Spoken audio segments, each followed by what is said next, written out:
Hey everybody, Rob Maurer here, and today we are going to be talking a little bit more about Tesla's plans for their next generation platform that hopefully we hear a little bit more about at Investor Day. We've also got an update on Tesla China production, some pretty big movement in Tesla inventory, and a few other items as well.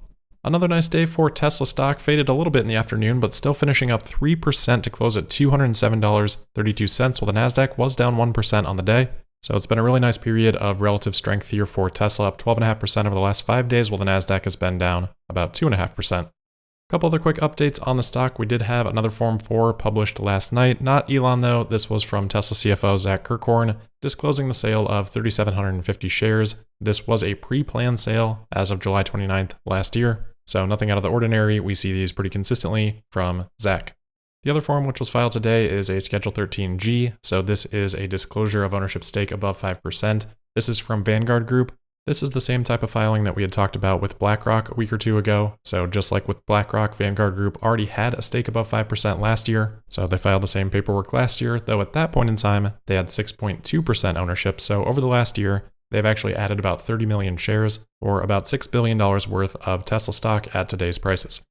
All right, today I want to talk a little bit more about Investor Day, as we had talked about yesterday with the invitations. I do think that there's maybe a little bit more worth talking about here, and I know I said don't get too hyped up into speculation, but I think worth talking about, and we'll talk a little bit more about the next generation platform too. But if we take another look at the invitation, and we won't spend as long a time as we did yesterday on it, but if we take another look here, a number of people have pointed out that for some reason, the letters T, O, and Y in Investor Day have a little bit less of a glow on them, appear a little bit darker than the rest of the letters, which wouldn't even be that weird in the design because those letters are falling kind of outside of the line of the Tesla logo in the background. But for whatever reason, the design doesn't look very consistent because the R at the end of investor is also brightly colored like the rest of the letters except for T, O, and Y.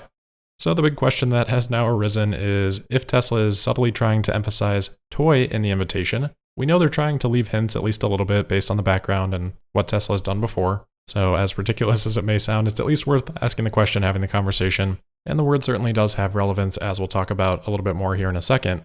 But as far as the invitation goes, I'm not necessarily convinced that this was intentional. If we look down below, we can see Giga Texas and March 01 both have similar differences in terms of the emphasis. And on both of those, the darker text kind of falls where you would expect it to just based on the design. So if you think that this is an emphasis added by Tesla, do we just ignore that? Or do we say it's Toy Texas 01, which probably doesn't make a lot of sense. You could go on and on about what that might mean, but I think that's a path that quickly descends down into numerology type of territory. So I do think that hurts the toy camp a little bit. And then if you look closely at the graphic, you can see that in the background, the lighting there does change in this location too. So it's not just the R that has more emphasis. The background behind the R is also lighter than the background behind the T and the O. So as convoluted as that might seem, it makes me buy into the theory a lot less because if you've ever done anything in Photoshop, if Tesla was specifically changing the outer glow effect on each of these letters on sort of the text layer, that would be a much more intentional emphasis than what I think is actually happening here, which to me looks like just a soft white brush placed over the top of all of the layers and then changed to something like an overlay effect for just general lighting purposes to make the invite look nice, which lights the background up a little bit and then incidentally also increases the glow effect on the R. So even though those letters are awfully suspicious, I do think that it's coincidental. But nevertheless, the concept is still worth discussing because we have heard Tesla talk about this concept of vehicles being manufactured like a toy in the past, and in fact very frequently. So even if this isn't intentional, I think this is a concept that is more likely than not to be discussed at Investor Day. We've already talked about Tesla mentioning the Generation 3 platform on the Investor Day press release. Obviously, a major goal of that platform is to keep getting manufacturing costs down. Tesla's work on castings have been a big part of that for the current platforms. A couple years ago, Elon said, quote, "With our giant casting machines, we are literally trying to make full-size cars in the same way that toy cars are made," end quote. Same day, a couple of years ago, he also said, quote, "The best manufacturing technology is in ultra-high volume industries like food and beverage, some medical, and toys," end quote. So yeah, when you've got quotes like that, and you've got Elon saying that Master Plan 3 is going to be presented, Master Plan 3 all about scale, then you just so happen to have the letters T, O, and Y that are a little bit less emphasized on the invite, well, that's a pretty compelling case too.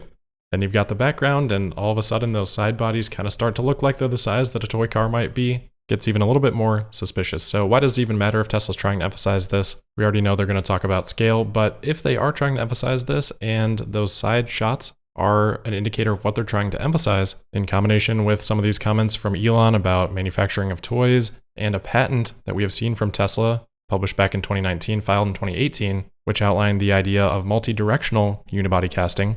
Well, if you're going to talk about multi-directional unibody casting, you're already doing castings in the front, you're already doing castings in the back. What would you want to put on this invite? Maybe the sides. So if Tesla was trying to hint at toy there, these things would all seem to connect pretty well.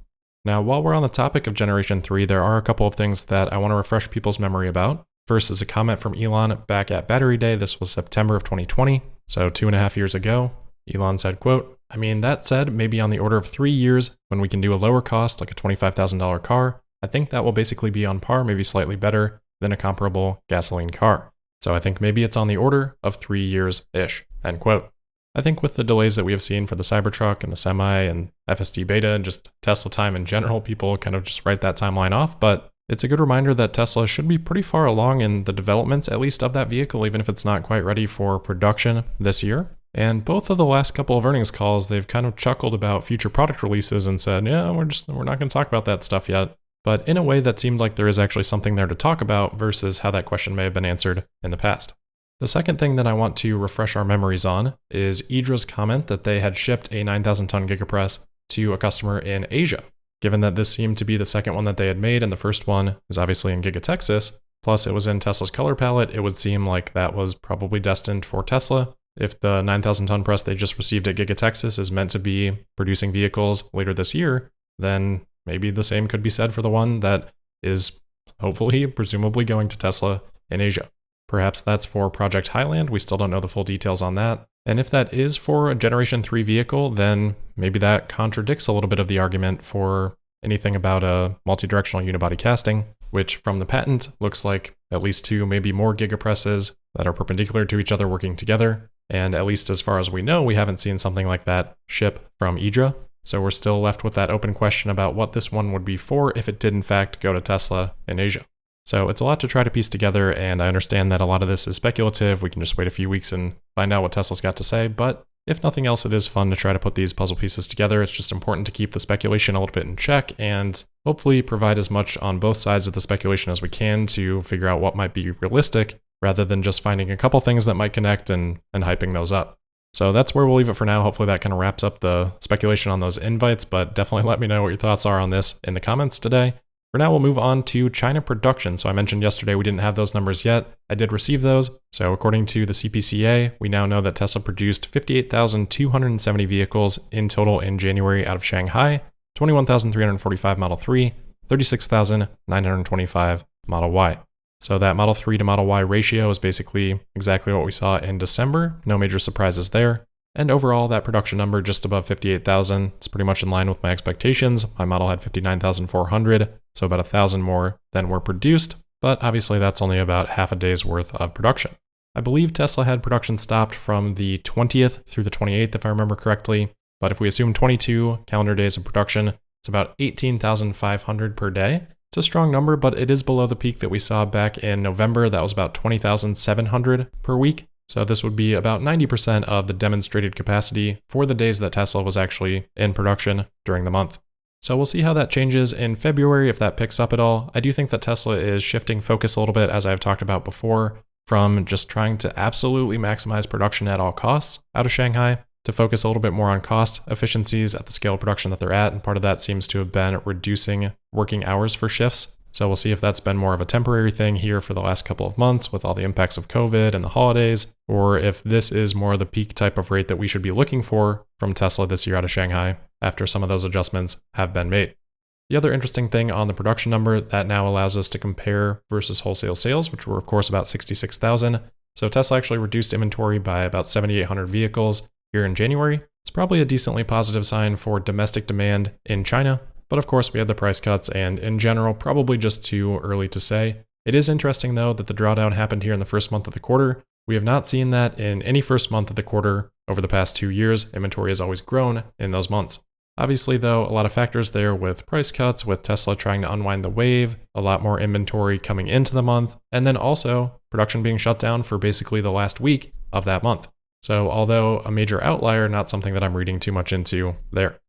All right, next up, as I'm recording, a new Cybertruck photo has come in. Gregor Truck on Twitter sharing this. I'm not sure of the original source, maybe from him, but We do get a look at the front of what appears to be one of the newer prototypes. It does have the more angular side mirror. So we get a look at that from the front. We can see the wheels more clearly here, and then of course the wiper as well. So interesting to see some of those things. I would caution on just interpreting this photo in general. There's very clearly a lot of lens distortion happening here. I add this caveat pretty much every time we see pictures like this, but especially so in this case. We can look at some of the new features, but I would very much urge people to not waste their time looking at how this looks in comparison shots or things like that, because most people tend to significantly underrate the impact of lens distortion, so it really is just going to end up being a big waste of time.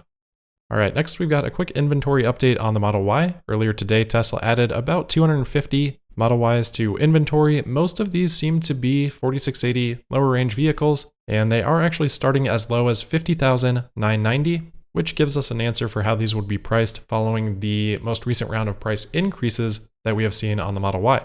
So we had talked before about how there was hardly any difference in pricing between the 4680s and the long range, which didn't really make a lot of sense, but now we do see a more significant gap as these seem to have been held in terms of their price point, but we'll see how quickly Tesla moves through this new inventory. Next up, just kind of an interesting detail that a couple people on Twitter have noticed. In the Tesla shop, you can order an automatic garage door opener for Model 3 or Model Y. However, when ordering now, Tesla makes you select a style and distinguish between a Model 3 and Model Y made between 2017 and 2022, or a 2023 plus Model 3. And although it's for 3/Y, it is specific to Model 3 here. Maybe this is just one of Tesla's numerous iterations, or maybe this has something to do with Project Highland. Otherwise, why would this be distinct between the Model 3 and the Model Y? I mean, I'm open to answers on that, but I don't have any good guesses.